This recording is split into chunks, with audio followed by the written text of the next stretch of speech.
Hello my dear students, मेरे प्यारे बच्चों। बहुत सारे बच्चे क्वेश्चन पूछ रहे थे ना, 11th आर्ट्स लेना है, कौन से सब्जेक्ट चूज करें मैम प्लीज़ बताओ। बहुत दिनों से मुझे कमेंट्स आ रहे थे।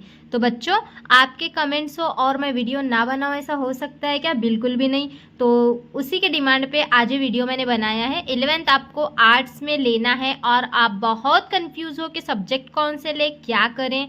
तो देखो, बहुत सारे हमारे बच्चों का ड्रीम होता है कि हम आईएएस ऑफिसर बने, आईपीएस ऑफिसर बने, टीचर बने, लॉयर बने। तो ये सब कुछ आप आर्ट्स लेकर बन सकते हो। अब बहुत सारे लोग क्या करते हैं कि साइंस को मतलब हाई लेवल पे रखते हैं और आर्ट्स को लो लेवल पे रखते हैं। ऐसा बिल्कुल भी नहीं होता। आपका इंटरेस्ट डिपेंड करता है। अगर समझो किसी का इंटरेस्ट डॉक्टर बनने में है तो वो साइंस ले, किसी का इंटरेस्ट टीचर बनने में है, टीचर आप आर्ट्स से भी बन सकते हो, साइंस से भी बन सकते हो, कॉमर्स से भी बन सकते हो। लॉयर आप आर्ट्स से भी बन सकते हो, कॉमर्स से भी बन सकते हो, साइंस से भी बन सकते हो। तो ऐसा होता है। अब फिर इसमें और आईपीएस आईएएस ऑफिसर बनना है तो भी आप आर्ट्स कॉमर्स साइंस तीनों से बन सकते हो, क्योंकि वो मैं आपको 12th के बाद क्या करना है, आपने 12th के बाद आपका करियर कैसे होगा, इसका फुल गाइडेंस में मेरा जो सेकेंड चैनल है 11th जो तड़वाल academy 11th and 12th Maharashtra, तो उस पर मैं आपको करियर गाइडेंस दूंगी। मतलब कि आर्ट्स करने पे आप क्या बन सकते हो, साइंस करने पर आप क्या बन सकते हो, कॉमर्स करने पर आप क्या बन सकते हो, ये चीज़ें मैं उसमें बताऊंगी। तो यहाँ पे एक बार मैं चैनल का नाम लिख देती हूँ। देखो यहाँ पे मैं लिख देती हूँ, आप अगर कोई बच्चे कंफ्यूज होंगे तो यहाँ पे मैं लिख देती हूँ तड़वल academy 11th and 12th Maharashtra. ठीक है बच्चों, ये वाला चैनल है, इस चैनल को सब्सक्राइब करके रखो। आपको इस चैनल पे जो है पूरा करियर गाइडेंस मिलेगा। मतलब कि अगर समझो अब आपको 11th 12th आपने आर्ट्स में कर लिया, फिर आपको आगे जो भी चीज़ें करनी है, मतलब आईएएस ऑफिसर बनना है, आईपीएस ऑफिसर बनना है, जो कुछ भी मतलब टीचर बनना है, लॉयर बनना है, तो आप उसके 12th के बाद क्या क्या करें, तो ये सब चीज़ें मैं उसमें उस चैनल पे अपलोड करूँगी। तो जल्दी से जाके इस चैनल को सब्सक्राइब करके रखना है। और 11th एंड 12th के लेक्चर भी इस पर स्टार्ट होंगे। तो ठीक है, चलो अब हम आगे बढ़ते हैं। क्या क्या सब्जेक्ट होते हैं 11th आर्ट्स में, आपको क्या क्या सब्जेक्ट कंपलसरी है। देखो, टोटल सब्जेक्ट आपको जो स्टडी के लिए सब्जेक्ट होंगे ना, स्टडी आपको कितने सब्जेक्ट की करनी होती है इसमें? 5 सब्जेक्ट की। कितने सब्जेक्ट की? आर्ट्स इस स्ट्रीम में आपको 5 सब्जेक्ट की स्टडी करनी होती है। फिर अब आप बोलोगे कंपलसरी सब्जेक्ट कौन से हैं और जो हमारे ऑप्शनल सब्जेक्ट हैं वो कौन से हैं। देखो, कंपलसरी सब्जेक्ट पहले मैं यहाँ पे आपको बताती हूँ कौन कौन से होते हैं। तो चलो यहाँ पे हम कंपलसरी सब्जेक्ट देखते हैं। कंपलसरी सब्जेक्ट हमारे कौन कौन से हैं, ठीक है। चलो शुरू करते हैं। कंपलसरी सब्जेक्ट में बच्चों अगर हम बात करेंगे तो इसके अंदर हिंदी, ठीक है, दूसरा इंग्लिश, उसके बाद इंग्लिश तो कंपलसरी सबको होता ही होता है। इंग्लिश कंपलसरी है, इसमें कोई ऑप्शन ही नहीं है। आपको हर कॉलेज में आपको इंग्लिश होता ही होता है, इंग्लिश रखना ही पड़ता है। History, Hindi, English, history. फिर उसके बाद 4th जो है वो ज्योग्राफी, ज्योग्राफी। फिर इसमें मराठी भी होता है आपको।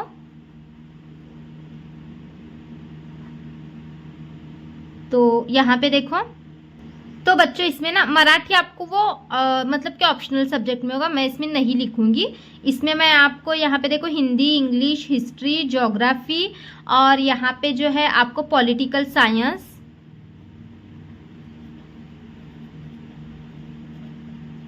Political science. उसके बाद ये देखो इकोनॉमिक, इकोनॉमिक। उसके बाद 7th सब्जेक्ट सोशियोलॉजी। उसके बाद 8th सब्जेक्ट साइकोलॉजी।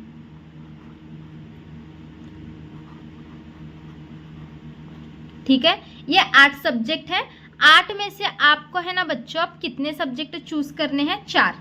कितने, ये टोटल मैंने यहाँ पे 8 सब्जेक्ट आपको बताए हैं। तो इसमें से आपको कितने सब्जेक्ट लेने हैं, एनी 4, मतलब कि हिंदी, इंग्लिश। अब देखो इंग्लिश तो कंपलसरी होता है बच्चों, इंग्लिश में हर कॉलेज में इंग्लिश कंपलसरी रखना ही पड़ता है आपको, ये तो कंपलसरी समझ लो। उसके बाद Hindi, history, geography, political science, मतलब कि हिंदी तो सबको पता है, हिस्ट्री मतलब कि इतिहास, ज्योग्राफी पता है ना आपको, भूगोल। उसके बाद पॉलिटिकल साइंस, राज्यशास्त्र वगैरह, ये इकोनॉमिक वगैरह आपने सब कुछ देखा है 10th में भी, सोशियोलॉजी और साइकोलॉजी, ये 8 सब्जेक्ट हैं। तो 8 में से इंग्लिश तो कंपलसरी होगा, बाकी ये जो 8, इंग्लिश तो गया, इंग्लिश है कंपलसरी, बाकी बचते हैं इसमें 7 सब्जेक्ट। तो इसमें से कोई 3 सब्जेक्ट आप चूज कर सकते हो, मतलब कि समझो अभी इसमें से आपको लगता है कि हिंदी रखना है तो आप हिंदी रख सकते हो, फिर आप इसमें से हिस्ट्री रख सकते हो, फिर आप इसमें से ज्योग्राफी रख सकते हो। ऐसे इसमें से इंग्लिश तो कंपलसरी रहेगा, और फिर इसमें से और कोई 3 सब्जेक्ट लेकर ये 8 सब्जेक्ट में से आपको 4 सब्जेक्ट पढ़ने, ठीक है, ये समझ गए ना। कंपलसरी सब्जेक्ट यहाँ पे ये 8 में से आपको 4 चूज करने हैं, इंग्लिश तो कंपलसरी रहेगा ही रहेगा। फिर 8 में से इंग्लिश कंपलसरी आया, मतलब कि 7 बचते हैं, तो 7 में से आप कोई और 3 चूज करके ये 8 में से 4 सब्जेक्ट आपको पढ़ने हैं। समझ गए इतना। अब बोलोगे आप मैम आपने बोला 5 सब्जेक्ट, फिर 4 ही कैसे पढ़े, तो वो भी बताती हूँ। देखो इधर चलते हैं हम थोड़ा सा, देखो नेक्स्ट इसमें होता क्या है बताती हूँ। उससे पहले बच्चों हम ये समझ लेते हैं।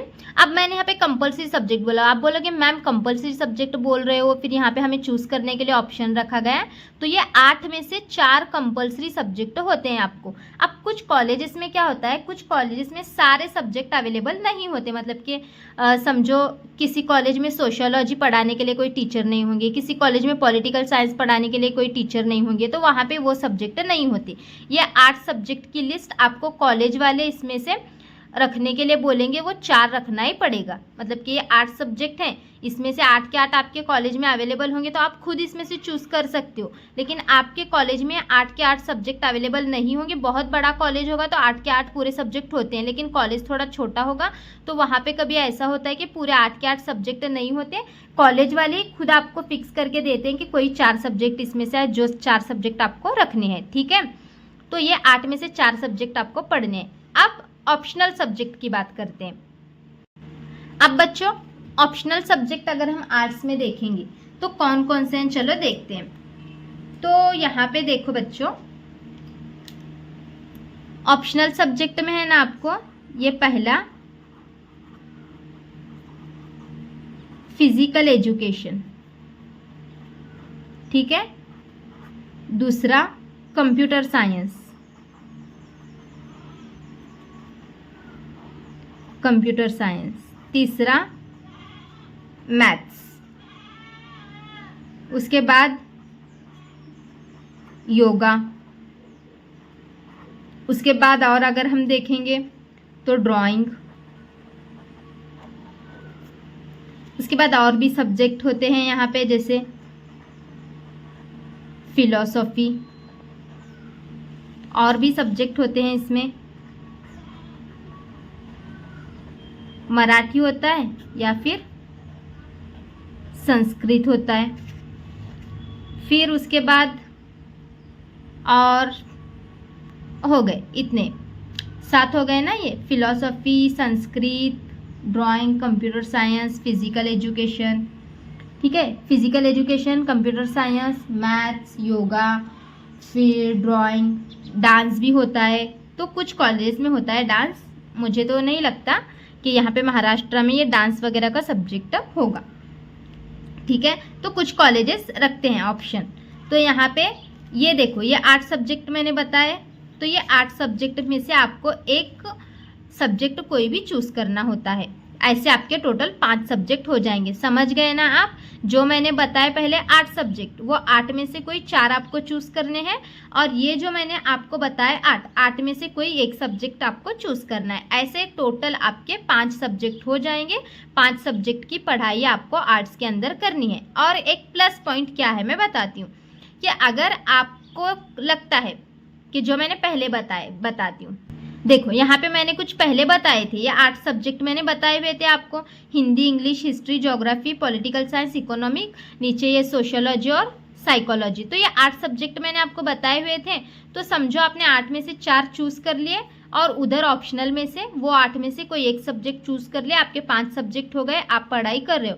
लेकिन आपको लगता है कि मैं ये 5 सब्जेक्ट के साथ और एक सब्जेक्ट के एक्स्ट्रा पढ़ाई करूँ, मेरे 6 सब्जेक्ट हो, तो आप इन 8 में से कोई और एक एक्स्ट्रा सब्जेक्ट चूज कर सकते हो, एडिशनल सब्जेक्ट, उसको हम एडिशनल बोलते हैं। कंपल्सरी 8 में से 4 चूज करने हैं, ऑप्शनल 8 में से कोई एक चूज करना है, और एडिशनल सब्जेक्ट जो होता है इसी में से कोई एक और आप एक्स्ट्रा ऐड भी कर सकते हो, ठीक है, वो एडिशनल सब्जेक्ट हो गया, आपकी मर्जी है तो, वरना इस पे कोई किसी का मतलब ज़बरदस्ती नहीं है किसी की। इसमें आपका दिल करता है कि हम इसमें से मुझे 2 सब्जेक्ट, समझो आपको हिंदी पसंद है ले लिया, इंग्लिश पसंद है ले लिया, फिर उसके बाद आपको समझो हिस्ट्री भी पसंद है आपने ले लिया, ज्योग्राफी भी पसंद है आपने ले लिया, 4 सब्जेक्ट हो गए। अब कोई बच्चे ऐसे होते हैं कि मुझे ना साइकोलॉजी भी पसंद है, ऐसा बोलते हैं कि साइकोलॉजी मतलब कि हमारे जो दिमाग में क्या चल रहा है सामने वाले की, ये स्टडी जिसके अंदर आती है उसको साइकोलॉजी कहते हैं। तो किसी बच्चे का भी दिल करा कि नहीं मुझे ये एक एक्स्ट्रा सब्जेक्ट भी पढ़ना है, तो आप एक एक्स्ट्रा सब्जेक्ट इसमें से ले सकते हो, उसको हम बोलते हैं एडिशनल सब्जेक्ट।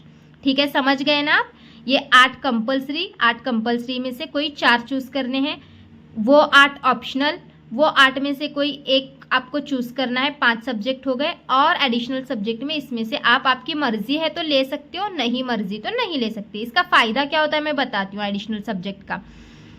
जब आप एडिशनल सब्जेक्ट लेते हो, समझो आपके पास 6 सब्जेक्ट हो गए, 6 में से आप किसी एक सब्जेक्ट में फेल हो गए होंगे, मतलब कि एक सब्जेक्ट आपके फेल हो गए, 5 सब्जेक्ट में आप पास हो गए हो, तो भी आप पास ही रहोगे। क्यों? क्योंकि आर्ट्स में आपको टोटल 5 सब्जेक्ट की स्टडी है, आपने एक एक्स्ट्रा सब्जेक्ट 6th वाला ले लिया है कोई भी, तो आप 6 में से कोई एक सब्जेक्ट में फेल हो भी गए तो आपको ये एडिशनल सब्जेक्ट जो आपने रखा होगा वो आपको हेल्प करेगा, उस तो आप पास हो जाओगे। मतलब आप अगर 6 सब्जेक्ट की स्टडी करोगे, आप किसी 5 पेपर में भी पास हो जाओगे, तो आपका रिजल्ट पास ही आएगा।